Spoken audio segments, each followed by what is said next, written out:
So let me quickly show you a document. I will share all these documents at the end of the day, end of the session.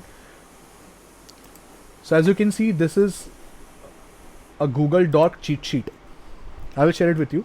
For example, I will show quickly 2 or 3 things because we have many things lined up. There is something called as a cache. Now what happens is Google search engine or Google crawlers keep a tab of their cache.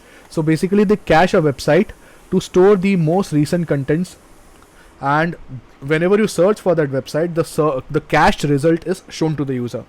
Why this is done? This is basically done to improve the speed of reloading that page again and again. If a visitor visits a website, the cached copy, which is cached by Google, will be shown to the user, right? This is just done to improve the speed of the search result. So what happens is sometimes there might be some crucial information present in the cache result as well. For example, I will copy this and show you an example. Let me close these. Okay, for this I will take example of my website only. Let's see how it works.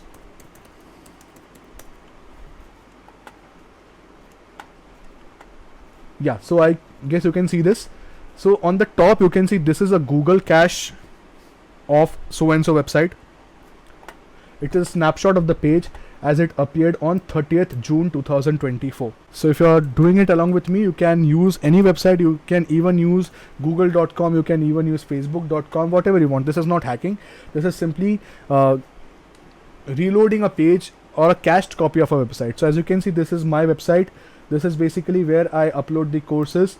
Okay, so what happens is if I uploaded something before 30th June 2024 5:57, that particular copy will be visible over here.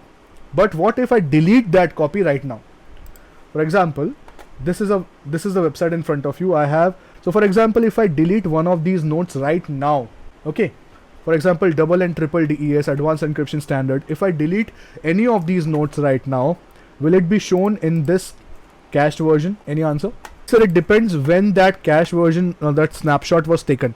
For example, right now it's 1st July and the snapshot was taken on 30th June.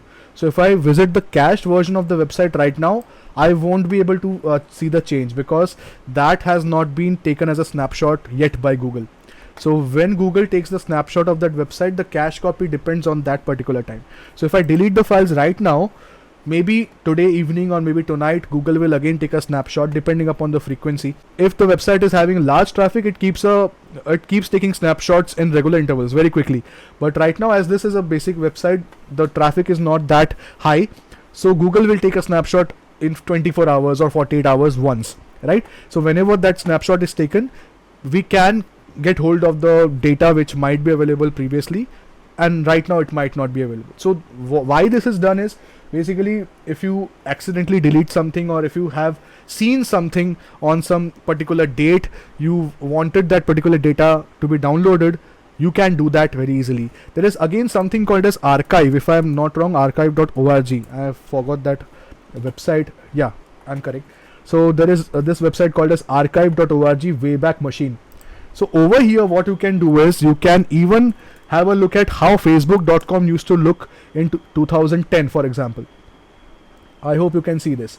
So now see this, it's a very beautiful website. As you can see, I have simply entered facebook.com, okay, and this is the calendar in front of you. You can change the calendar, you can go back in time, you can see how Facebook used to look some time back, right? Yeah, if you see over here, if I click on this, May 1st 2024, this is a snapshot of 2024.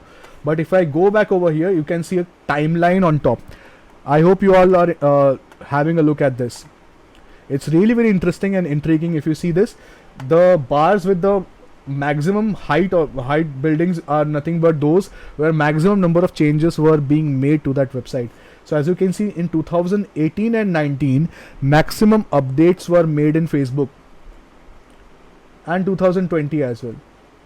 So this gives a really great idea to the attacker ki how a particular website has evolved, what were the various things done to that website, and how we can make use of different tools to actually launch an attack based on the architecture of that website. So the intent of showing this is basically how the snapshots were taken. If you see over here, the ones in blue, 1315 snapshot, then 1465 snapshots. So basically this depends on how frequently the website is getting traffic. The more number of snapshots simply mean that more number of changes or more number of updates might have happened to that website, or more number of people were visiting that website on that particular day. As I was just saying, ki Google also keeps a track. Google also keeps a snapshot depending upon how popular that website is. If a website is very popular, it might take thousands of snapshots per day. If the website is not that popular, it might take only one snapshot per day. So depending on that, the attackers can plan and launch an attack. So in the similar fashion, I will show one or two more Google Docs and then we will go ahead. We have something called as in text and all in text. Suppose I want usernames. If I enter usernames, let me go back to Google. In text username. So what does it mean? It will show all the results which are having username anywhere in the website in text. So it's not quite similar to in URL, because in URL and in title we used to find that in the URL and in the title respectively. But over here, in text usernames is nothing but something where you are trying to find out username from a website, within a website. It might be anywhere, right? So this is again very crucial. You are trying to find out some usernames, some passwords, then you can use something like this. For example, let me type password. So all those websites which are having password anywhere mentioned in the text, it will be shown. Simple. In a similar fashion, let's go ahead and see all in text. All in text is nothing but you are actually trying to find out multiple text in the website. Right now we saw only one text, that is password, but suppose I want username and password together, I would be using something called as all in text. Press enter. So this search will show only those pages which are having username as well as password somewhere in the text. So all these things which are popping up are having username as well as password mentioned. Not the actual username and password, but obviously somewhere it is showing username and password in the text. Let's go ahead. Let's see one more type. File type log. Okay, so right now what I'm doing is I'm trying to find out file type log. So logs are very important, as we know. Whenever we log in, whenever we log out, whenever we delete a file, whenever we create a file, logs are created simultaneously. So these log files give a lot of information about what might have occurred, how the attacks might have occurred. So this also comes really very handy. Fine. So let's see one last thing for Google Docs and then we will go ahead with something else. In title we have already seen this, IP camera, webcam. In URL we have seen. Let's see this. What exactly this does? Site command will help you look for a specific entity.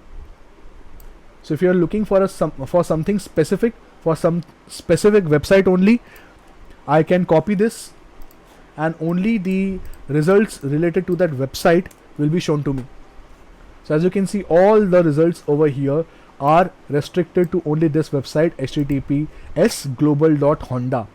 So you will not be redirected to any other website. All these websites are shown on your screen are global.honda only. Right, so this is how the first phase, that is information gathering, can be done with the help of Google Docs.